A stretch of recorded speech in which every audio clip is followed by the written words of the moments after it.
महाराष्ट्रातल्या शेतकऱ्यांसाठी नमो शेतकरी महासन्मान निधी योजनेची घोषणा। शेतकऱ्यांना वर्षाला मिळणार 12,000चा सन्मान निधी, 1 रुपयात मिळणार पीक विमा।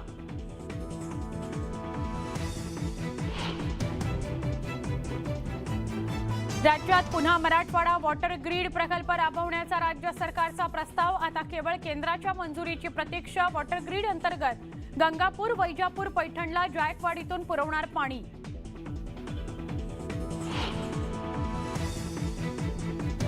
राज्य सरकारचा महिलांसाठी मोठा निर्णय। आता राज्यभरात एसटीचा प्रवास होणार अर्ध्या किमतीत। बस प्रवासात महिलांना मिळणार 50% सूट।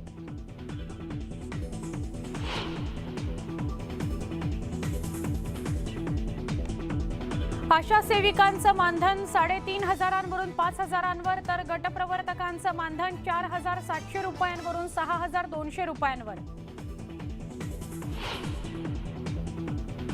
अंगणवाडी सेविकांचं मानधन 8,325वरून 10,000 रुपयांवर। मिनी अंगणवाडी सेविकांचं मानधन 7,200 रुपयांवरून, अंगणवाडी मदतीसांचं मानधन 5,500वर।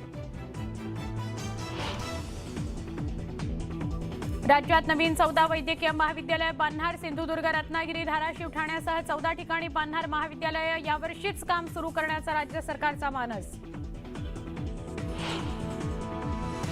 मुलींच्या सक्षमीकरणाकरता लेक लाडकी योजना राबवणार। जन्मानंतर मुलीला 5,000 रुपये देणार। मुलगी 18 वर्षाची झाल्यावर मिळणार 75,000चं अनुदान।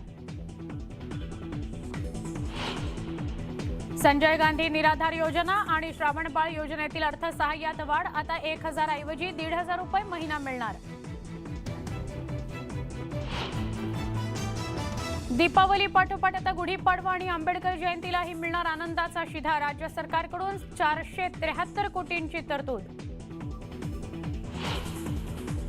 नागपूर गोवा हायवे महाराष्ट्र शक्तीपीठ महामार्गाची अर्थसंकल्पात घोषणा। तीर्थस्थळ आणि शक्तीपीठांना जोडणार। आणि शिर्डी, संभाजीनगर, नागपूर, अमरावती आणि अकोल्यात विमानतळांचा विस्तार। पुण्याच्या पुरंदरमध्ये आंतरराष्ट्रीय विमानतळाची घोषणा।